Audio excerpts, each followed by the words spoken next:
Hello and welcome everyone to Magnet Brains. My name is Sanidhya और मैं हूं आपका business faculty for class 12th। तो बेटा सारी वीडियोस देखने के लिए KG 1 to 12th आप मैग्नेट ब्रेन्स चैनल को सब्सक्राइब कर सकते हैं, जो कि आपको फ्री एजुकेशन देता है हर एक सब्जेक्ट, हर एक क्लास के रिगार्डिंग में। चलिए तो बेटा आज हम एक और पार्ट लेके आ गए हैं आपके MCQs का, जो कि आपको बहुत ज़्यादा फायदा दिलाने वाला है।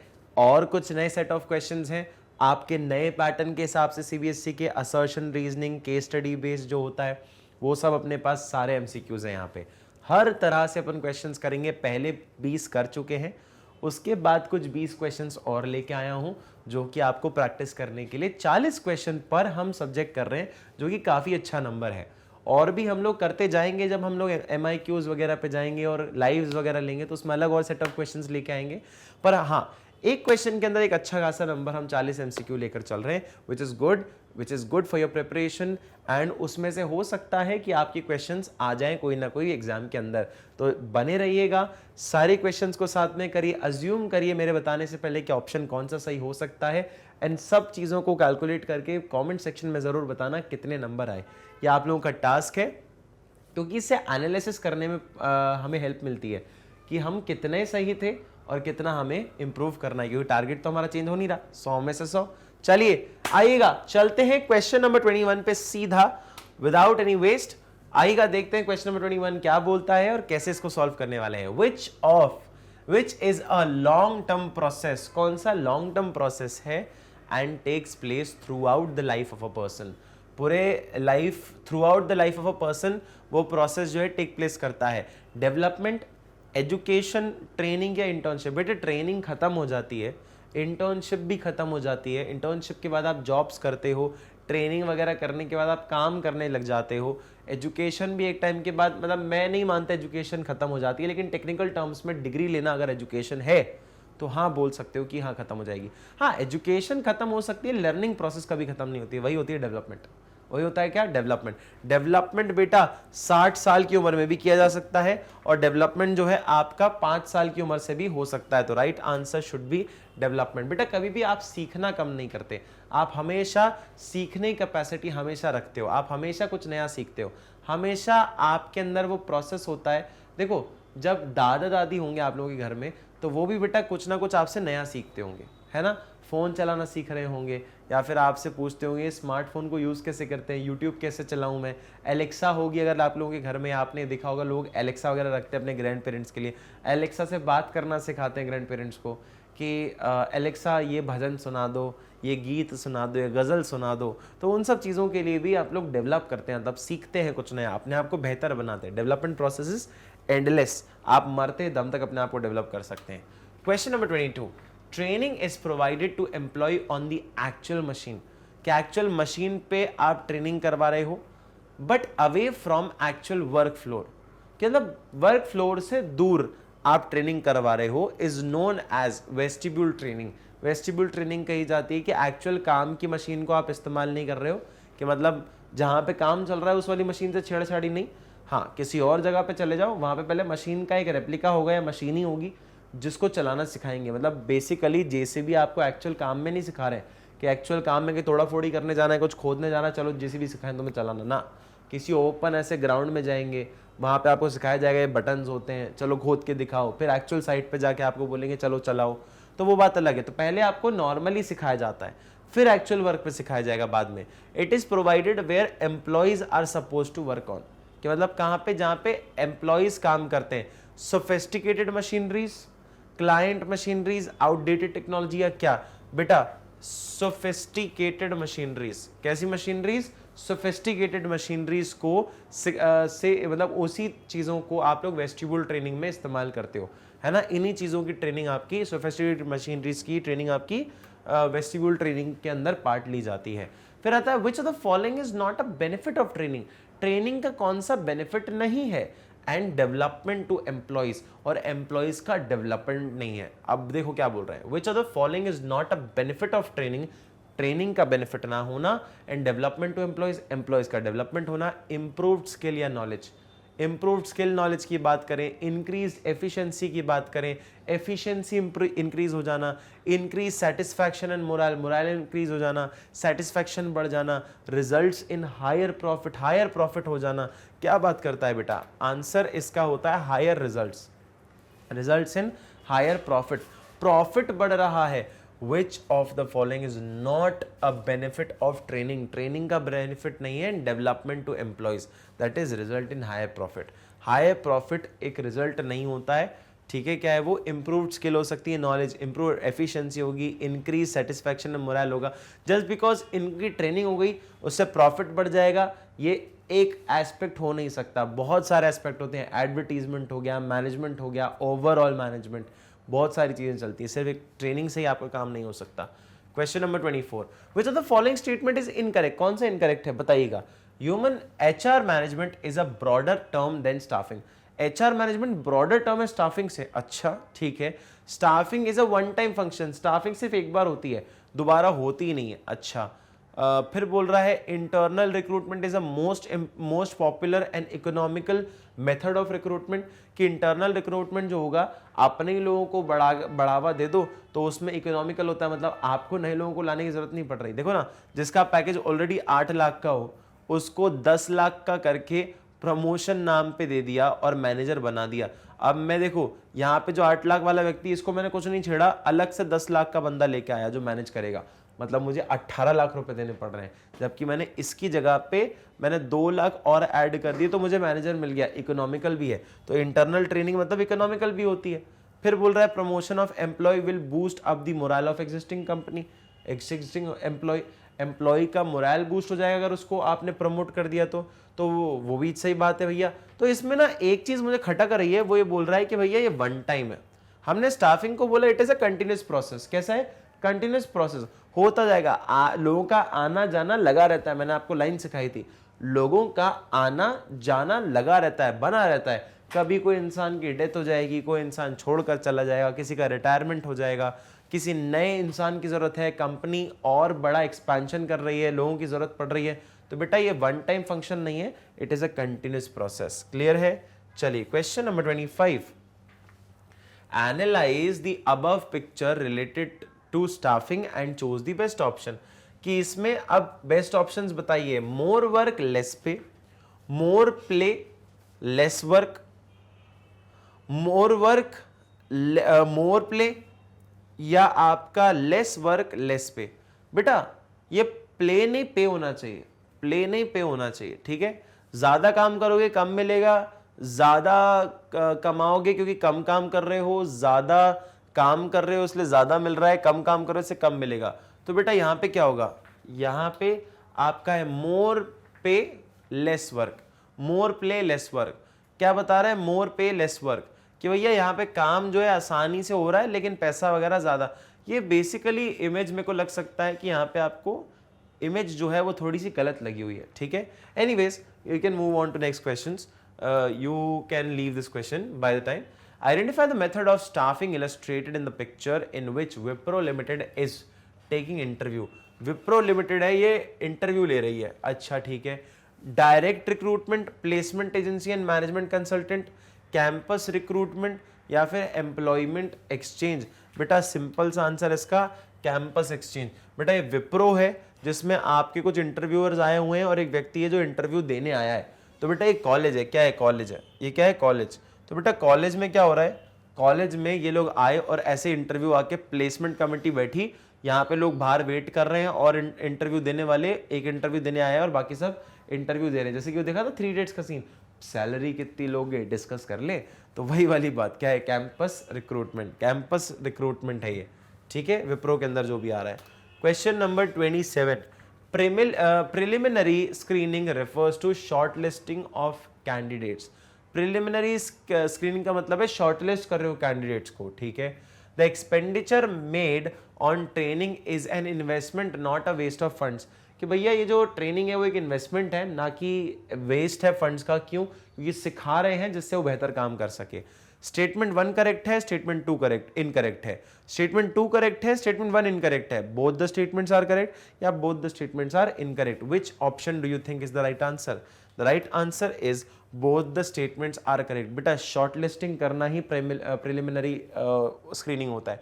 प्रिलिमिनरी स्क्रीनिंग का मतलब क्या, बहुत सारी एप्लीकेशंस आई, बहुत सारी, 1 2 3 4 5 6 करते करते बहुत सारी एप्लीकेशन आई, उसमें से मैंने ये 4 लोग इकट्ठा करे, ये 4 लोग मैंने इकट्ठा करे और इन लोगों को लाके मैंने शॉर्टलिस्ट कर लिया।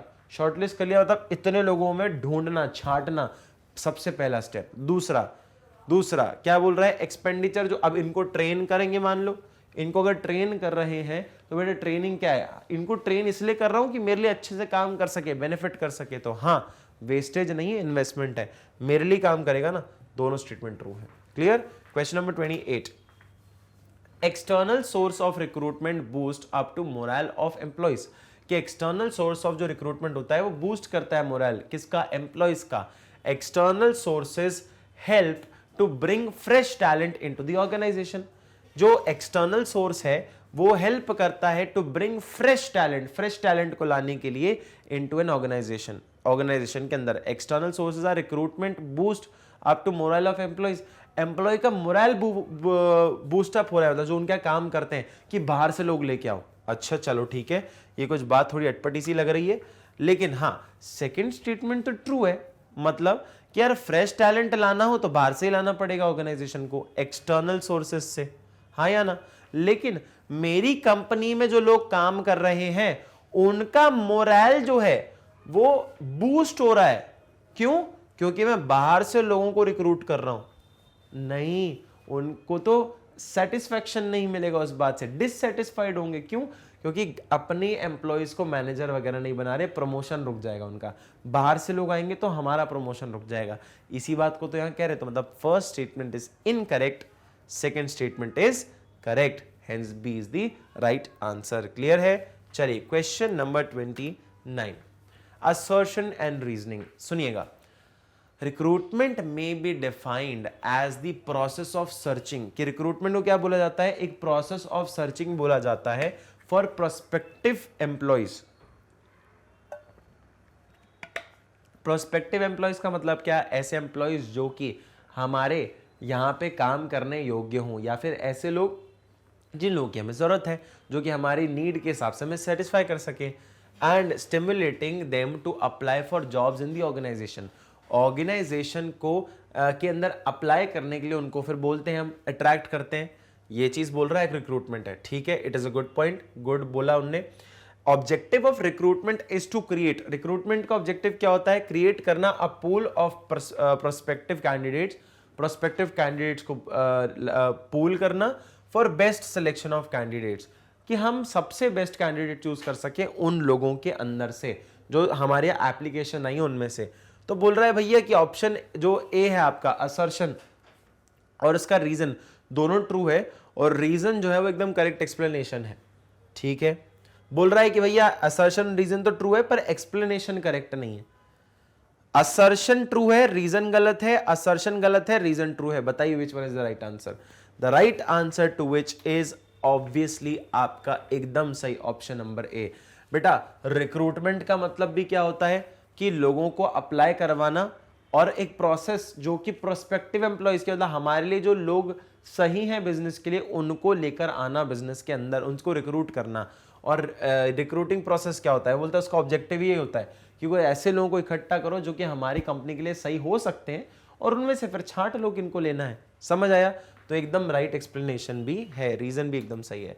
Question number 30, staffing ensures the continuous survival, staffing का मतलब है कंटिन्यूसली सर्वाइव कर रहे हो, and growth of the enterprise, enterprise का ग्रोथ कर रहे हो। स्टाफिंग इंश्योर करता है कि ग्रो भी करोगे, सर्वाइव भी करोगे। Reason, staffing helps in creating new job, staffing help करता है नई जॉब बनाने में every time as employees may leave the organisation off and on. वो बोल रहा है कि लोग तो छोड़ के आते जाते रहते ही हैं ऑर्गेनाइजेशन के अंदर, इसीलिए न्यू जॉब्स वगैरह क्रिएट करता है वो। अच्छा चलो ठीक है भैया, कौन सा ऑप्शन सही बताना बेटा। The right option is option number A, बिल्कुल, कि भैया स्टाफिंग जो है सर्वाइव करती है और ग्रो भी करती है। क्यों? क्योंकि लोगों का आना जाना लगा रहता है और उनके आने जाने के होने की वजह से वही लोग चलाते हैं बिजनेस को और उनका आना जाना लगा रहता है। इसलिए आप नए नए लोगों को आते जाते हो, नए नए लोगों को रखते रहते हो, वो भी काम सिखाते हो, उनके साथ काम करते हो, फिर वो चले जाते हैं, फिर कोई नया आता है, ये प्रोसेस चलता ही रहता है। क्लियर?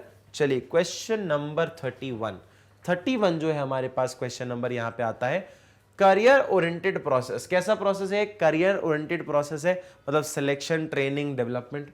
अब कौन सा है बताना जरा। Process of identifying and choosing the best candidate. Best candidate को चूज करना क्या होता है? In one of these. और जॉब ओरिएंटेड प्रोसेस क्या है? जॉब ओरिएंटेड प्रोसेस क्या है बेटा? करियर ओरिएंटेड प्रोसेस जो होगा ना, करियर ओरिएंटेड प्रोसेस होगा डेवलपमेंट का पार्ट।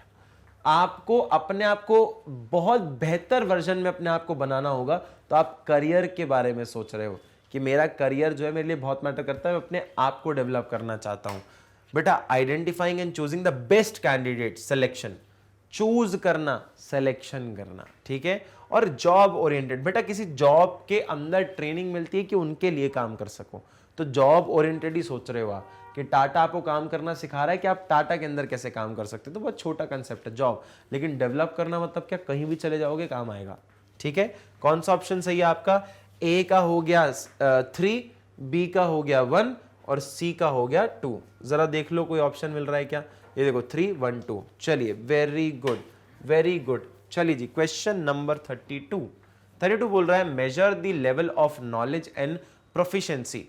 प्रोफिशिएंसी का लेवल या नॉलेज का लेवल को मेजर करना क्या है? इंटरेस्ट टेस्ट है, पर्सनालिटी टेस्ट है, एप्टीट्यूड टेस्ट है या फिर ट्रेड टेस्ट है, ठीक है। Measure the involvement of a person का इन्वॉल्वमेंट देखना हो तो क्या देखोगे? इंटरेस्ट देखोगे, पर्सनालिटी देखोगे या कुछ देखोगे?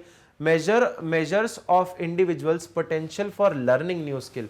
न्यू स्किल्स को लर्न करना हो तो आप बोलोगे कि भैया एप्टीट्यूड है, ट्रेड है, पर्सनालिटी है, इंटरेस्ट है, बताना पड़ेगा।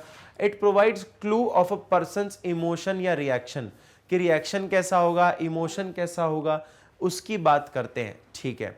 अब जरा देखो अपने पास ऑप्शंस क्या है, ऑप्शंस क्या है, चलो ठीक है देखते हैं ऑप्शन कौन से सही है अपने पास। ए का 1 है, फिर बी का 2 है, सी का 3 और डी का 4 है, तो स्ट्रेट आ गया। फिर बोलता है कि भैया ए का 2 है, बी का 3 है, सी का 4 है, डी का 1 है, तो हमारे पास ऐसे ऑप्शंस आ गए हैं। पहले में हमारे पास सारे ऑप्शंस हैं। Which one do you think is the right answer?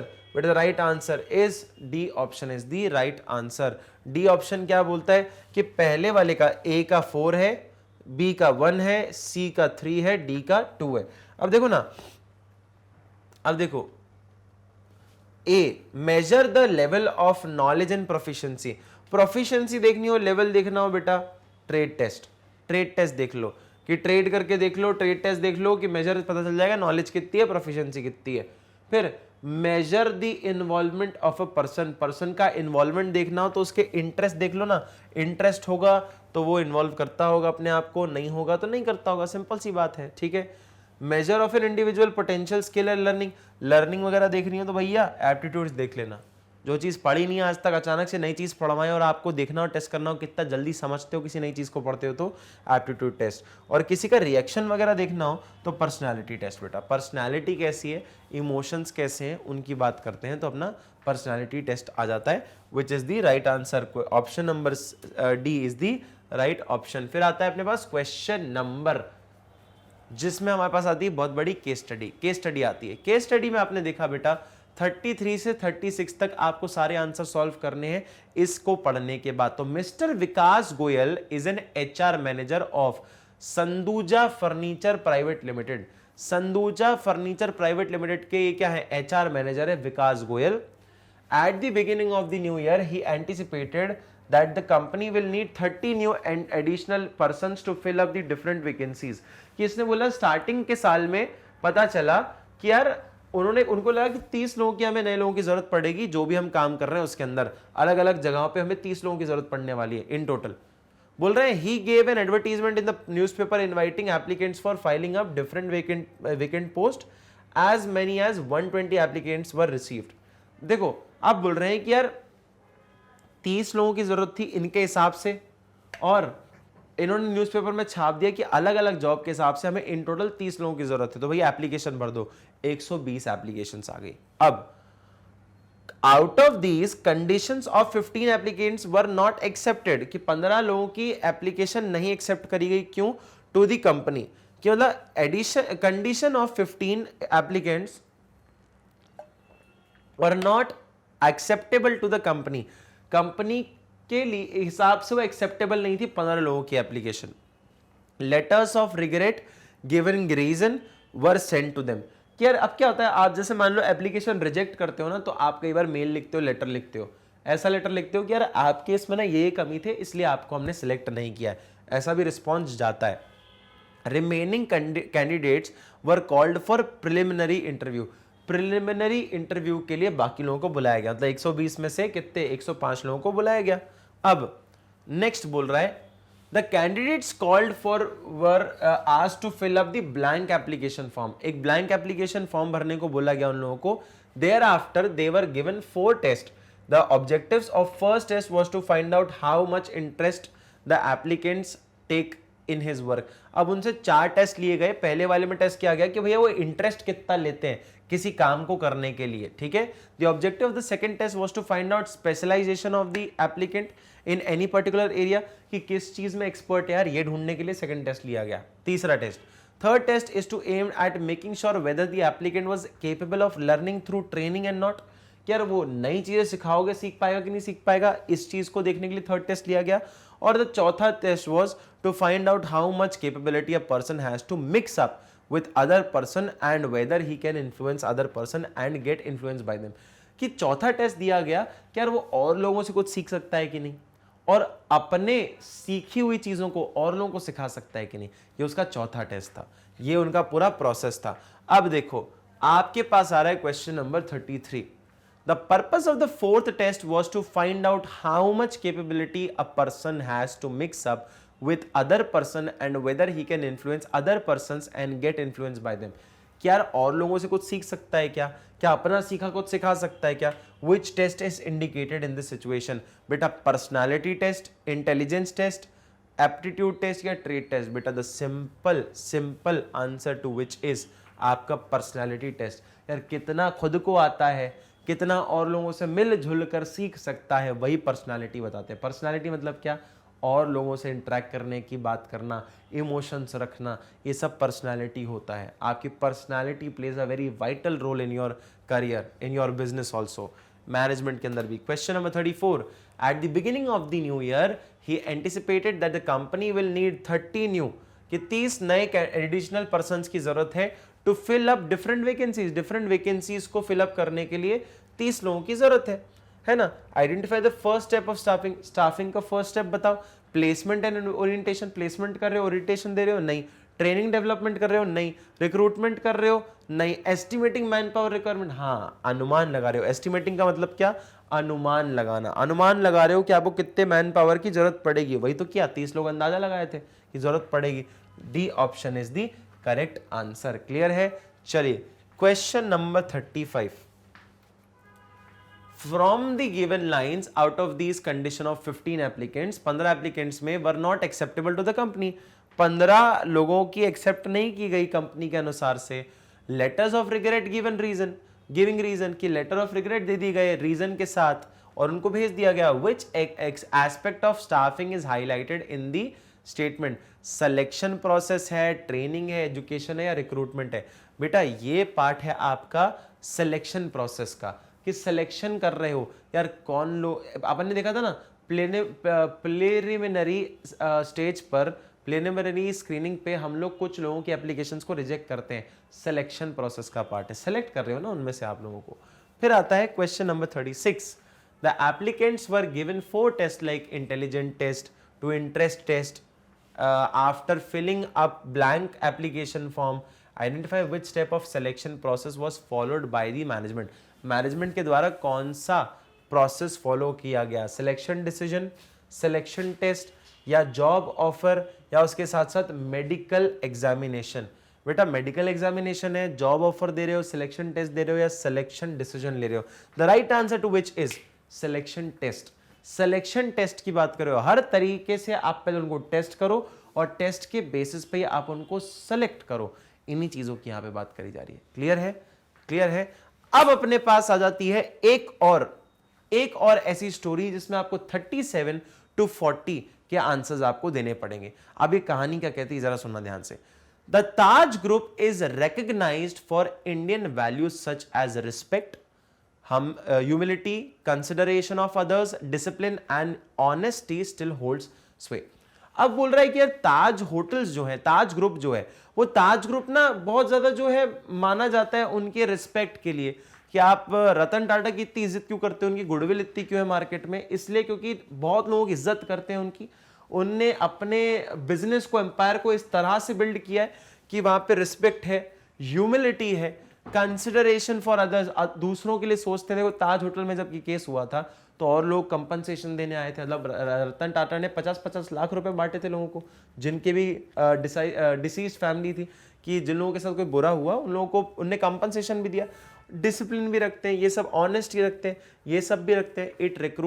It recruiters look for 3 character trade. उनके जो रिक्रूटर है वो 3 कैरेक्टर ट्रेड देखते हैं। रिस्पेक्ट फॉर एल्डर्स, बड़ों के लिए रिस्पेक्ट, चेयरफुलनेस एंड नीडीनेस, कि चेयरफुल आदमी चाहिए, नीडीनेस चाहिए कि कुछ चाहता है, ऐसा कुछ वाले लोग। The selected candidates are sent to the nearest of the 6 residential Taj group skill certification centre, कि भैया सेलेक्टेड कैंडिडेट्स को भेजा जाता है कुछ ऐसे 6 residential Taj group skill centre पे, जहां पे सर्टिफिकेशन मिलता है आपको, ये चीजें सिखाई जाती है। Manager go through 18 month of classroom training and on the job operation training.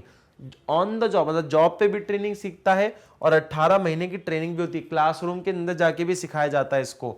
इनको काफी चीजें सिखाई जाती हैं। The Taj groups training programme not only motivates the employee को ना ही मोटिवेट करते हैं, but they also create a favourable organisation culture. अब देखो ना, तुम हर एक एम्प्लॉय को ट्रेनिंग दे रहे हो, मतलब कल्चर कितना अच्छा हो जाएगा, सब एक दूसरे को पहचान पाएंगे, समझ पाएंगे काम कैसे हो रहा है। H.N. Srinivas, the senior vice president of HR for the Taj Group, notes if you empower employees to take decision as agents of the customers, it energizes them and make them feel in command। वो बोल रहे हैं कि यार जब आप empower करोगे अपने एम्प्लॉयज को डिसीजन लेने में एज एन एजेंट, कंपनी का एजेंट बनके, एजेंट्स ऑफ द कस्टमर्स का एजेंट बनके, it energises them and make them feel in command. उनको लगता है कि वो कमांड के अंदर आ गए हैं, ऐसी कोई बात करते हैं H.N. Srinivasan. Which type of selection test Taj group must be focusing at. Taj group जो है वो किस टाइप के सिलेक्शन प्रोसेस पे बात कर रहा, सिलेक्शन टेस्ट की बात कर रहा होगा। Intelligence test, personality test, aptitude test या फिर ट्रेड टेस्ट। बेटा it is a personality test, कि पर्सनालिटी आपको इंप्रूव करनी है किसी इंसान की। क्लियर है? Question number 38, Which stage of staffing process is not mentioned in the case study? Case study के अंदर कौन सी प्रोसेस मेंशन नहीं करी गई है? रिक्रूटिंग, सिलेक्शन, ट्रेनिंग या परफॉर्मेंस अप्रेजल।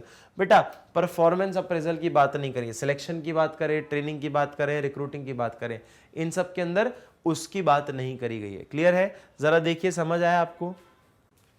समझ आया बेटा? क्लियर है? चलिए क्वेश्चन नंबर 39 के अंदर आते हैं। What kind of training the manager of hotel Taj has to go through. Hotel Taj के ताज होटल बोल रहा हूं मैं, हाँ होटल ताज के मैनेजर को किस प्रोसेस से जाना पड़ता है? On the job, of the job या बोथ? बेटा इसको जाना पड़ता है बोथ, जॉब पे भी सीखता है और क्लासरूम ट्रेनिंग भी होती है। अभी पढ़ा है ना अपन ने, 18 महीने ट्रेनिंग करते हैं, दोनों करना पड़ता है। और क्वेश्चन नंबर 40 हमारे पास आता है। The chosen few are sent to the nearest of the 6 residential Taj Group skill certification center. Which type of on the job या off the job training is mentioned in these line? Internship है, vestibule है, apprenticeship है या फिर induction है? बेटा ये है आपकी apprenticeship। ये मतलब बोल रहा है कि यार आपके सिखाया जा रहा है, आपको इंप्रूव किया जा रहा है और बेहतर बनाया जा रहा है कि आप और बेहतर तरीके से काम कर सकें। क्लियर है? आपको डेवलप किया जा रहा है, उस चीजों की बात करते हैं यहां पे। बेटा ऐसे ही हमारे 40 क्वेश्चंस और खत्म होते हैं और ऐसी अमेजिंग वीडियोस देखने के लिए आप मैग्नेट ब्रेन्स चैनल को सब्सक्राइब कर सकते हो, जहां पे KG 1 to 12th आपको सारी वीडियोस मिल जाएंगी, ऑल फॉर फ्री, सारी वीडियोस। बेटा CBSE English medium, spoken English, CUET, NTSC olympiad, CBSE Hindi medium के लिए अपने पास अलग चैनल भी है, चाहे तो आप उसको जाके भी चेक कर सकते हैं, सब्सक्राइब कर सकते हैं। यूपी, बिहार, MP बोर्ड में भी जाके आप सारी वीडियोस देख सकते हैं फॉर ऑल फॉर फ्री। किसी भी तरह के टैबलेट, फोन, लैपटॉप पर भी आप वीडियोस देख सकते हो फॉर फ्री। नोट्स और ई बुक्स भी हैं हमारे पास अवेलेबल, जो कि हमारी सुपरविजन में बनती है। चाहे तो आप अवेल करना चाहें तो डिस्क्रिप्शन में लिंक है, लिंक को प्रेस करें, आप इन नोट्स को भी अवेल कर लेंगे। उसके साथ साथ आप हमें इन सोशल मीडिया प्लेटफॉर्म्स पर भी फॉलो कर सकते हैं, जो कि है यूट्यूब, फेसबुक, इंस्टाग्राम, ट्विटर और टेलीग्राम पर भी। Thank you so much.